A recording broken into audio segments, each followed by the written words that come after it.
Hi అండి, welcome back to my YouTube channel Keerthana's homely foods. ఇవాళ మన రెసిపీ వచ్చేసి గోంగూర చికెన్ కర్రీ అండి. చాలా సింపుల్, అలాగే టేస్టీగా చేసుకోవచ్చు. మరి దీని తయారీ విధానం ఏంటో చూసేద్దాం. ముందుగా ఒక 2 కట్టల గోంగూర తీసుకొని ఇసుక పోయే విధంగా శుభ్రంగా కడుక్కొని పక్కన పెట్టుకోవాలి. తర్వాత స్టవ్ వెలిగించి ఒక కడాయి పెట్టుకొని దానిలోకి 2 నుంచి 3 టీ స్పూన్ల వరకు ఆయిల్ వేసుకోవాలి. ఆయిల్ కొంచెం వేడైన తర్వాత ముందుగా కడిగి పక్కన పెట్టుకున్న గోంగూరను కూడా వేసుకొని బాగా ఫ్రై చేసుకోవాలి. ఇలా మధ్య మధ్యలో కలుపుకుంటూ అడుగున్న ఆకును కూడా బాగా ఫ్రై చేసుకోవాలి. ఇలా 5 నిమిషాల పాటు ఫ్రై చేసుకున్న తర్వాత చూసారు కదండి, బాగా పేస్ట్ లాగా అయిపోయింది. ఇప్పుడు దీన్ని ఒక ప్లేట్లోకి తీసేసుకుందాం.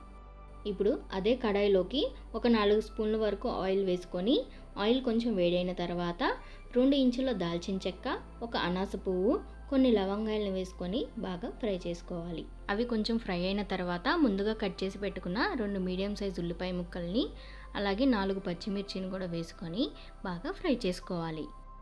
అవి గోల్డెన్ బ్రౌన్ కలర్ వచ్చేంత వరకు ఫ్రై చేసుకున్న తర్వాత కొంచెం కరివేపాకు, అలాగే 1 స్పూన్ అల్లం చిన్నులపాయ పేస్ట్ వేసుకొని పచ్చివాసన పోయేంత వరకు అడుగు పట్టకుండా బాగా ఫ్రై చేసుకోవాలి.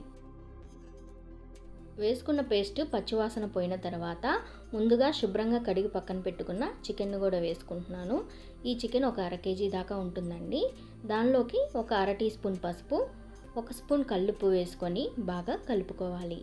కలుపుకున్న తర్వాత మూత పెట్టుకొని ఒక 2 నిమిషాల పాటు ఉడికించుకోవాలి. 2 నిమిషాల తర్వాత చికెన్లో నుంచి అయితే వాటర్ ఇలా బయటకు వస్తుందండి. ఇప్పుడు దీనిలోకి ముందుగా కట్ చేసుకున్న 2 మీడియం సైజ్ టమాటా ముక్కలు, 1.5 స్పూన్ కారం, 1/2 టీ స్పూన్ ధనియాల పొడి వేసుకొని బాగా కలుపుకోవాలి. ఇలా కలుపుకున్న తర్వాత మూత పెట్టుకొని మరొక 2 నిమిషాల పాటు చికెన్ని బాగా ఉడికించుకోవాలి. 2 నిమిషాల తర్వాత చూసారు కదండి, చికెన్లోకి ఇప్పుడు ఒక 1/2 గ్లాస్ వాటర్ని అయితే యాడ్ చేసుకుంటున్నాను. వాటర్ వేసుకొని బాగా కలిపి ఒక 5 నిమిషాల పాటు ఉడికించుకోవాలి. ఫ్లేమ్ని లో టు మీడియం ఫ్లేమ్లోనే పెట్టి చికెన్ని బాగా ఉడికించుకోవాలండి. చికెన్ ఒక 90% వరకు ఉడికిపోవాలి. గోంగూర వేసిన తర్వాత మాత్రం చికెన్ సరిగ్గా ఉడకదు. ఒక 5 నిమిషాల తర్వాత చూసారు కదండి, ఆయిల్ అయితే బాగా సపరేట్ అయ్యి చికెన్ 90% వరకు ఉడికిపోయింది. ఇప్పుడు దీనిలోకి ముందుగా ఉడికించి పక్కన పెట్టుకున్న గోంగూరను కూడా వేసుకోవాలి. గోంగూర వేసుకున్న తర్వాత ఎక్కడ ఉండలు లేకుండా గ్రేవీలో కలిసిపోయే విధంగా బాగా కలుపుకోవాలి. బాగా కలుపుకున్న తర్వాత మూత పెట్టి మరొక 2 నిమిషాల పాటు బాగా ఉడికించుకోవాలి. గోంగూర వేసుకున్న తర్వాత ఎక్కువసేపు ఉడకనక్కర్లేదండి. చూసారు కదండి, చక్కగా ఉడికిపోయింది. ఇప్పుడు దీనిలోకి ఒక 1/2 టీ స్పూన్ గరం మసాలా, కొంచెం కొత్తిమీర వేసుకొని బాగా కలుపుకోవాలి. అంతేనండి, చూసారు కదా, గోంగూర చికెన్ రెడీ అయిపోయింది. ఇప్పుడు స్టవ్ ఆఫ్ చేసుకొని సర్వ్ చేసుకుందాం.